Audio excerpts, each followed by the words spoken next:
I'm going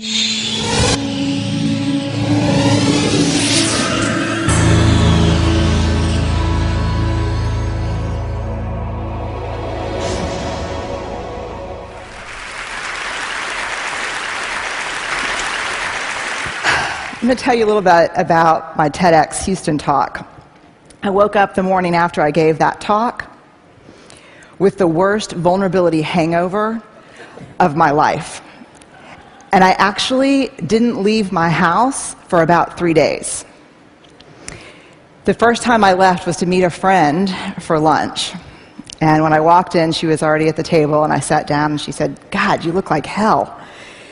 I said, "Thanks. I feel really, I'm not functioning." And she said, "What's going on?" And I said, "I just told 500 people that I became a researcher to avoid vulnerability, and that when being vulnerable emerged from my data as absolutely essential to wholehearted living, I told these 500 people that I had a breakdown. I had a slide that said breakdown. At what point did I think that was a good idea?" And she said, "I saw your talk live streamed. It was not really you. It was a little different than what you usually do, but it was great." And I said, "This can't happen. YouTube, they're putting this thing on YouTube, and we're going to be talking about 600, 700 people." And she said, "Well, I think, it's too late." And I said, "Let me ask you something." And she said, "Yeah." And I said, "Do you remember when we were in college and really wild and kind of dumb?" She said, "Yeah." And I said, "Remember when we leave a really bad message on our ex-boyfriend's answering machine? Then we'd have to break into his dorm room and then erase the tape." And she goes, "No." So, of course, the only thing I could think of to say at that point was, "Yeah, me neither. Yeah, me neither." And I'm thinking to myself, "Brene, what are you doing? What are you doing? Why did you bring this up? Have you lost your mind? Your sisters would be perfect for this." So I looked back up, and she said, "Are you really going to try to break in and steal the video before they put it on YouTube?" And I said, "I'm just thinking about it a little bit." She said, "You're like the worst vulnerability role model ever." And then I looked at her and I said something that at the time felt a little dramatic, but ended up being more prophetic than dramatic. I said, "If 500 turns into 1,000 or 2,000, my life is over." I had no contingency plan for 4 million. And my life did end when that happened. And maybe the hardest part about my life ending is that I learned something hard about myself, and that was that as much as I would be frustrated about not being able to get my work out to the world, there was a part of me that was working very hard to engineer staying small, staying right under the radar.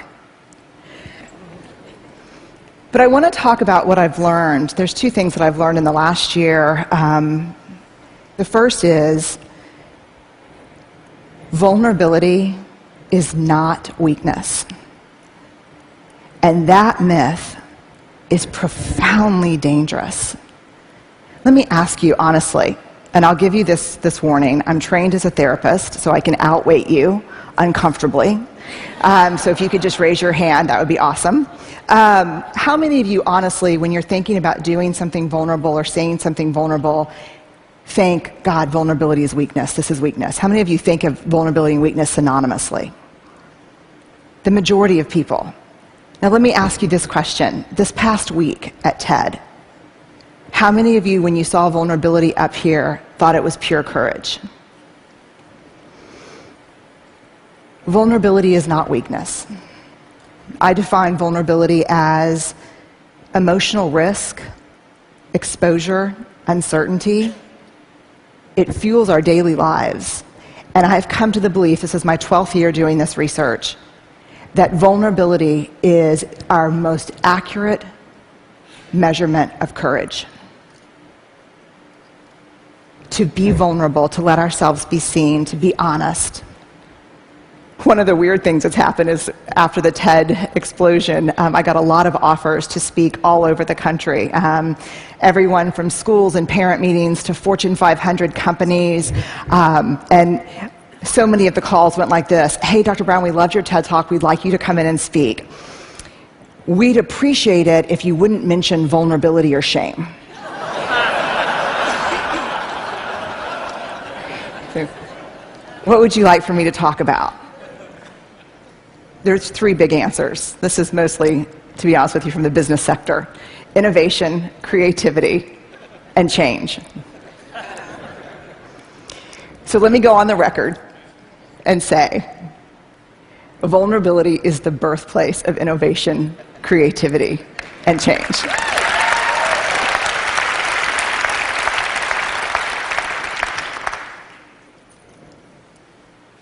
To create is to make something that has never existed before. There's nothing more vulnerable than that. Adaptability to change is all about vulnerability. The second thing, in addition to really finally understanding the relationship between vulnerability and courage, the second thing I learned is this: we have to talk about shame. And I'm going to be really honest with you. When I became like a vulnerability researcher, and that became the focus because of the TED Talk, and I'm not kidding that. I'll give you an example. About 3 months ago, I was in a sporting goods store buying goggles and shin guards and all the things that parents buy at the sporting goods store. About from 100 feet away, this is what I hear: vulnerability TED, vulnerability TED.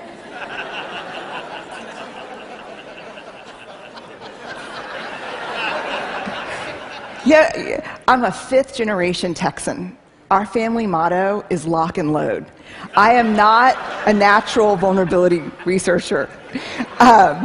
So I'm like, just keep walking, she's on my 6th. And then I hear, vulnerability TED. I turn around and I go, hi. She's right here. And she said, you're the shame researcher who had the breakdown. At this point, parents are like pulling their children close to like, look away. And I'm so worn out at this point in my life. I look at her and I actually say, it was a frickin' spiritual awakening. And she looks back and does this. I know. And she said, we watched your TED Talk in my book club. Then we read your book, and we renamed ourselves the Breakdown Babes. And she said, our tagline is, we're falling apart, and it feels fantastic. You can only imagine what it's like for me in a faculty meeting. So when I became Vulnerability TED, like an action figure, like Ninja Barbie, but I'm Vulnerability TED, I thought, I'm going to leave that shame stuff behind, because I spent 6 years studying shame before I really started writing and talking about vulnerability. And I thought, thank God, because shame is this horrible topic. No one wants to talk about it. It's the best way to shut people down on an airplane. What do? I study shame. Oh. And I see you, you know.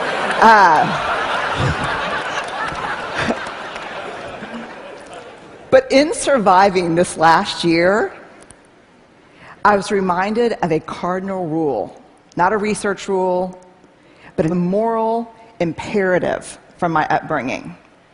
You gotta dance with the one who brung you. And I did not learn about vulnerability and courage and creativity and innovation from studying vulnerability. I learned about these things from studying shame. And so I want to walk you in to shame. Jungian analysts call shame the swampland of the soul. And we're going to walk in, and the purpose is not to walk in and, construct a home and live there. It is to put on some galoshes and walk through and find our way around. Here's why. We heard the most compelling call ever to have a conversation in this country, and I think globally, around race, right? Yes, we heard that. Yes? Cannot have that conversation without shame. Because you cannot talk about race without talking about privilege, and when people start talking about privilege, they get paralyzed by shame. We heard a brilliant, simple solution to not killing people in surgery, which is have a checklist.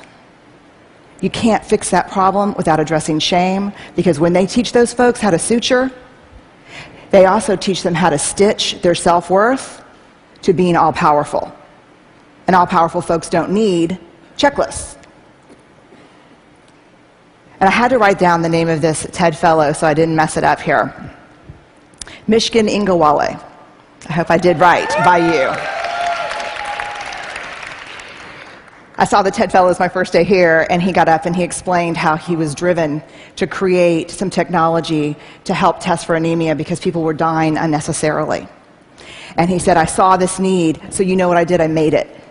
And everybody just burst into applause, and they were like, yes! And he said, and it didn't work.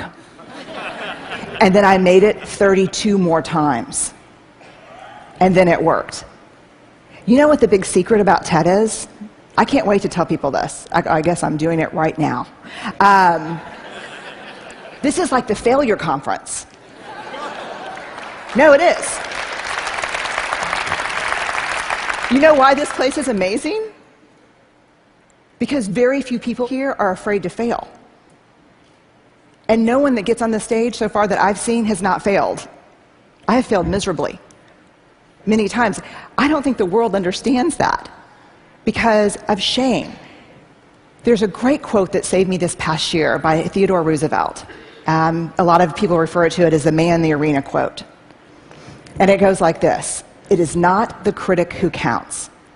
It is not the man who sits and points out how the doer of deeds could have done things better and how he falls and stumbles. The credit goes to the man in the arena, whose face is marred with dust and blood and sweat.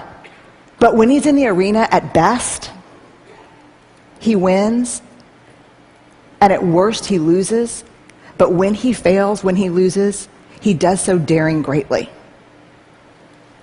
And that's what this conference to me is about. That's what life is about daring greatly, about being in the arena. When you walk up to that arena and you put your hand on the door and you think, I'm going in and I'm going to try this, shame is the gremlin who says, you're not good enough. You never finished that MBA. Your wife left you. I know your dad really wasn't in Luxembourg, he was in Sing Sing. I know those things that happened to you growing up. I know you don't think that you're pretty enough or smart enough or talented enough or powerful enough. I know your dad never paid attention even when you made CFO. Shame is that thing. And then if we can quiet it down and walk in and say, I'm going to do this,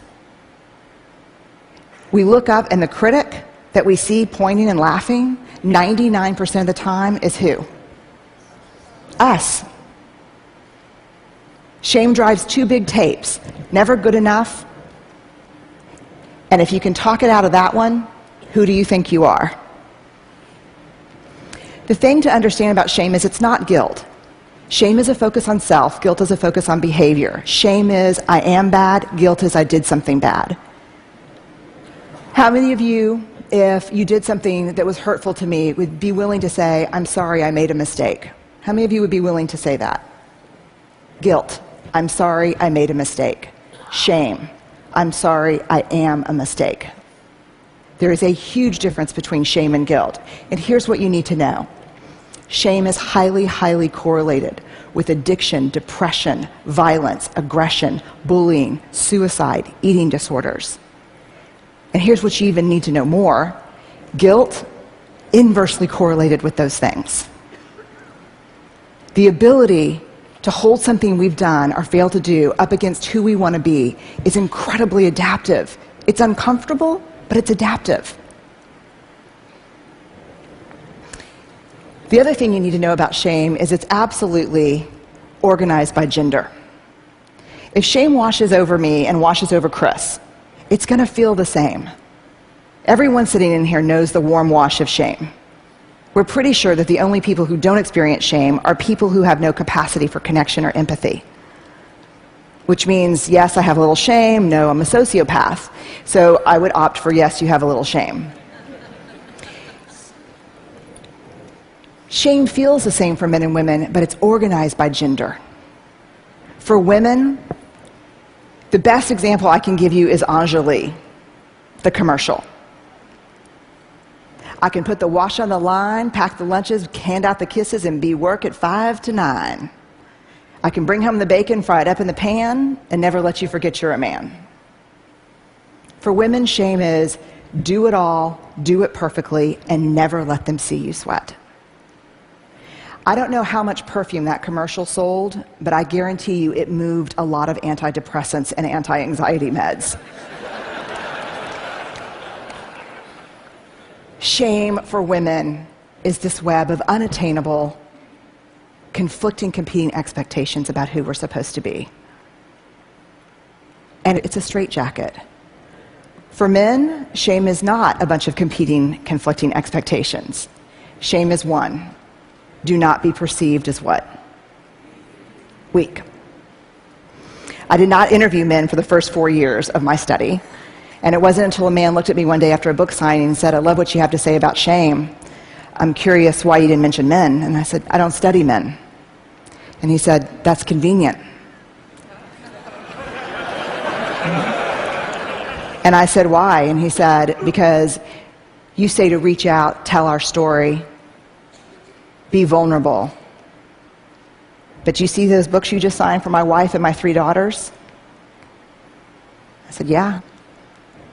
They'd rather me die on top of my white horse than watch me fall down. When we reach out and be vulnerable, we get the shit beat out of us. And don't tell me it's from the guys and the coaches and the dads. Because the women in my life are harder on me than anyone else.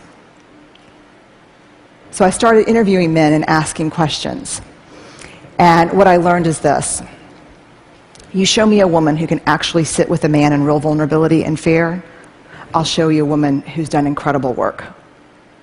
You show me a man who can sit with a woman who's just had it. She can't do it all anymore. And his first response is not, I unloaded the dishwasher. But he really listens, because that's all we need. I'll show you a guy who's done a lot of work. Shame is an epidemic in our culture. And to get out from underneath it, to find our way back to each other, we have to understand how it affects us and how it affects the way we're parenting, the way we're working, the way we're looking at each other. Very quickly, some research by Mahalik at Boston College. He asked, what do women need to do to conform to female norms? The top answers in this country: nice, thin, modest, and use all available resources for appearance. When he asked about men, what do men in this country need to do to conform with male norms? The answers were: always show emotional control, work is first, pursue status, and violence. If we're going to find our way back to each other, we have to understand and know empathy, because empathy is the antidote to shame. If you put shame in a petri dish, it needs 3 things to grow exponentially: secrecy, silence, and judgment. If you put the same amount of shame in a petri dish and douse it with empathy, it can't survive. The 2 most powerful words when we're in struggle: me too. And so I'll leave you with this thought. If we're going to find our way back to each other, vulnerability is going to be that path. And I know it's seductive to stand outside the arena, because I think I did it my whole life, and think to myself, I'm going to go in there and kick some ass when I'm bulletproof and when I'm perfect. And that is seductive. But the truth is, that never happens. And even if you got as perfect as you could and as bulletproof as you could possibly muster, when you got in there, that's not what we want to see. We want you to go in. We want to be with you and across from you. And we just want for ourselves and for the people we care about and the people we work with to dare greatly. So thank y'all very much. I really appreciate it.